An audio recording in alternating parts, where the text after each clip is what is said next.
Hey guys, it's Andrea here at VW Family Farm, and I realized I haven't taken you guys around in a while and just shown you what's going on with all the animals. Getting out here away from the barn a bit and away from the loud truck. But you just saw our old spot breeders. We have 5 females and we have Dot left.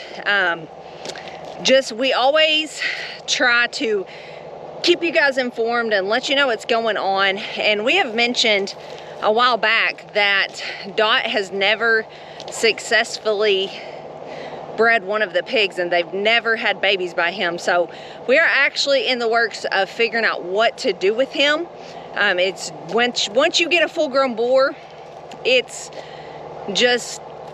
difficult to figure out what to do with them if they get a problem or it's time to get rid of them. Obviously we can't sell him as a breeder to someone else because that would be dishonest. He's not a good breeder for us. It's hard to butcher them because they're a full-grown boar, so their meat could be tainted. You could actually take it to the processor and wind up owing money and not getting any meat back. We've been told that they could call you and just say this meat is not fit and discard it themselves. So we will keep you guys informed, but Dot probably is gonna be leaving the farm one way or the other. And then we also showed you our Berkshires. Pretty excited about those, adding those into our farm. And there's 2 of those girls and the boar, probably about to put the boar out here with the old spots. But again, we need to do something with Dot first because we don't want them fighting. There's no sense in it. If you needed 2 boars, that'd be one thing. We've had it before where we had to put boars together. They will eventually quit fighting, but it's just not something we're gonna take a chance on, the new Berkshire boar getting hurt when we know we're gonna have to do something with Dot anyway. So those Berkshire gilts are due in March. So pretty excited, that's coming pretty soon. And you can see the baby bunnies wind up with lots of males this time. But those are good feeders, but not good breeders to sell and get in you guys' hands. So, and just all the other animals. Gonna take you out. We have been culling a lot of animals out of our cow herd.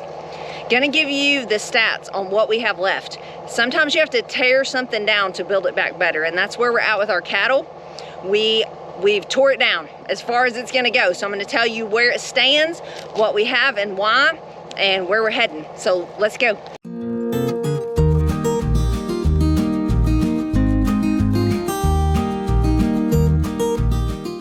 So before we go to the back, I want to show you what's going on here at the house out front. You're going to hear the truck and Pepper barking. Sorry, it is a working farm. First, I want to show you, oh, this is exciting, some of the first signs of spring. We're having a really nice day here. Ben put out, it looks like a hive, letting the bees kind of clean it up. Honestly, I don't know what his goal is here, but he's got this out here feeding the bees. And so let me show you what it looks like.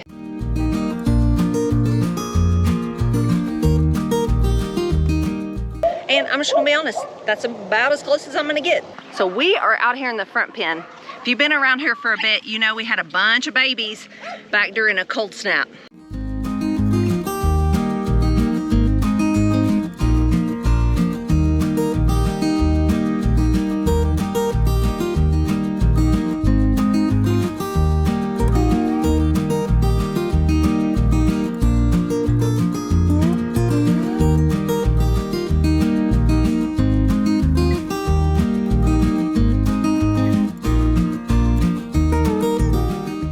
So you can see that is a lot of old spot piglets. We have 36 feeders out here to be exact. Super excited about that because that means more pork for our meat business, more pork for our family, just more sustainability and being able to take care of more people and for them to be able to buy from a local farm. So just really, really excited. This is our biggest amount that we have had here at our farm that come from our sows yet. So we've been building to this point for literally years. We just keep building and building and meeting more goals, and it's just really fun to see.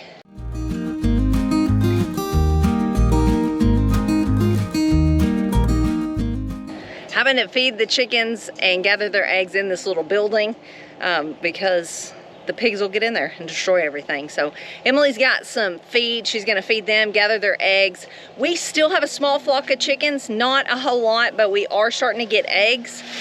We did wind up, we haven't bought layer feed in a while, and we did wind up buying some layer feed. It's super expensive right now, but it did make a difference. They are starting to lay. But part of that too is that they just don't lay very well, if at all, in the winter. So that's part of what's been going on with the eggs. So if you're waiting on eggs, just hold on. Spring is on the way.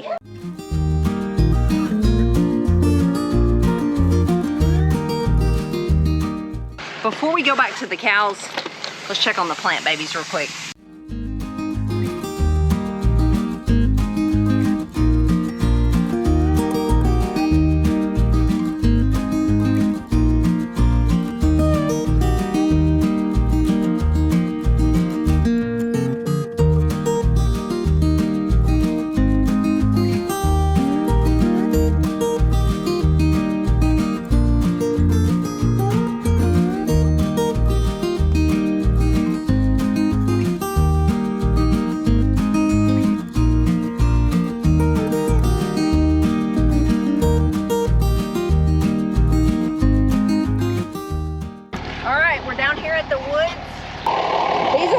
The feeder pigs that we have grown out, they'll be going to the processor in the next couple months, and then we'll have a break until those next ones get grown.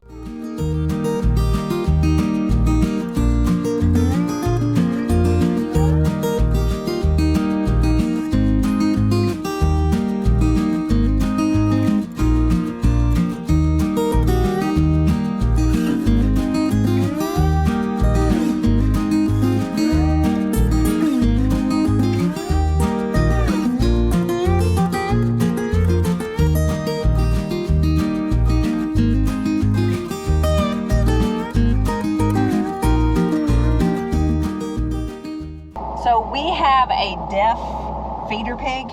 We figured it out because all the rest would come up to eat, and it happened multiple times. And I count our animals. It's just something I do. It's just part of my management practice. If you don't know if all your animals are there, you're not gonna know if one's out there somewhere having a problem. So I just kept noticing one was missing, and would go out and find it and get it up, and you could see as soon as it would see that everyone else was eating, it would go eat, but it doesn't come when you call it. And we had one other like that. No other physical problems, they just can't hear.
So we are back here at the cow herd getting them some hay fed, and actually we have them back here on our hay fields. We've been doing this the last several years. It winds up spreading seed out of this hay, as well as any fertilizer that's in it, as well as fertilizing the hay field with their manure. So it's really been helping improve our fields. But I wanted to give you guys some numbers. We have been at this thing for several years now. We had a very small herd of cows, and maybe 20 total, and that involves cows, calves, bulls, everybody. We had a milk cow. It was really kind of small in the world of cattle. February of 2019, we bought an entire herd and added to what we already had, and it was 60 mama cows, and a lot of them had calves or were about to calve.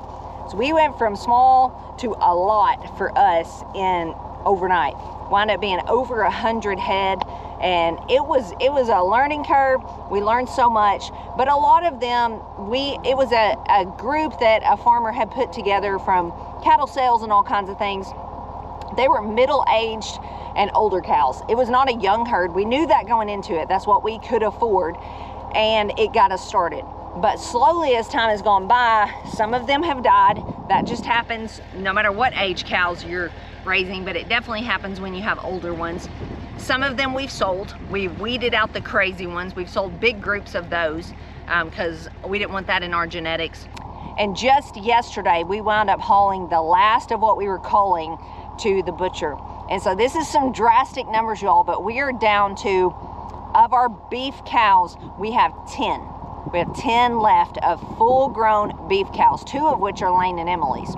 So Ben and I only have 8 left, but we have tore it down to the bare bones of what we liked, what was young, what was healthy, if they had good feed, if they had a good udder, all the things. 8 made the cut. We also still have 4 milk cows, and those produce really good babies because they produce beef cross babies. But we have the future also. We've got heifers that just had their first calf back in the fall. They're gonna be 3 this spring. There is 16 of those. We culled some of those even. And then we have 12 that are about to be 2, and they're about to have their first calf this spring. So it's really exciting. We've got the future going. So if you add those together, that adds up to 42 producing cows and heifers. So we're not as low as it sounds when I say we only have 8 left. But sometimes you have to get started somewhere, but then you have to work towards tearing that back down and building what you actually want. And that's what we've done here. Really excited about the future. We have plans to get a new bull to bring some of that into our herd. It's called an Akaushi. I know that's a funny name, but I'll be telling you more about that in upcoming videos. But just really excited where we're at with our cows. We have a whole group of calves up front. We have 35 animals up there and 57 back here. So we have a total of 92 head of cattle right now. It's a pretty good number. Just really excited about where we're at. So we are heading into the pen here at the house. Gonna give you a look at these calves. They are looking so good. And we are working on all the time our South Pole herd, trying to get everything that's supposed to be registered and just get going with that. They are looking fantastic. I just want to encourage y'all again to look into the South Pole breed. See if it's in your area. See if you have access to get any, because they are fantastic for growing out on grass and pasture. And so they're not, they will grow out if you give them some feed. We're feeding a little bit because it's winter time and there's just not much to eat, but they will grow out on that as well. But what I'm saying is they don't have to have that. They just have really, really good genetics for as far as that goes. Their disposition is amazing. We can pet almost every one that we have that's South Pole. And we have had some crazies over time, y'all. So anyway, I'm gonna give you all a look at these and then we're gonna sign off of here. Thanks for watching. If you're interested in any of our farm fresh proteins, we ship all over the country. We can ship to every state in the US now. You just need to go to vwfamilyfarm.com, hit the shop button, pick out what you would like that's in stock, and then email that to me. It will not let you order that on there unless you're ordering a monthly subscription box. We have those on there now. We have a ground beef one. We have all beef one. We have a pork one, and we have a variety that has some chicken, pork, and beef in there. So those are a limited quantity because those are going to be getting a lot of different things. It's $150 and it's once a month. So we're trying to give y'all an option to supply your meat and y'all not have to go to the hassle of shopping. So if you're interested, look those up. Again, if you want anything else shipped besides those, if you want a custom box shipped, you'll need to email that to me. I can build that for you, send you an invoice back to your email, and you can pay with a card, and I will get it in the mail to you. We mail on Mondays, and we mail those subscription boxes the first Monday of the month. So that's some of what's going on around here. Thanks for watching, and we'll see you guys on the next one. God bless.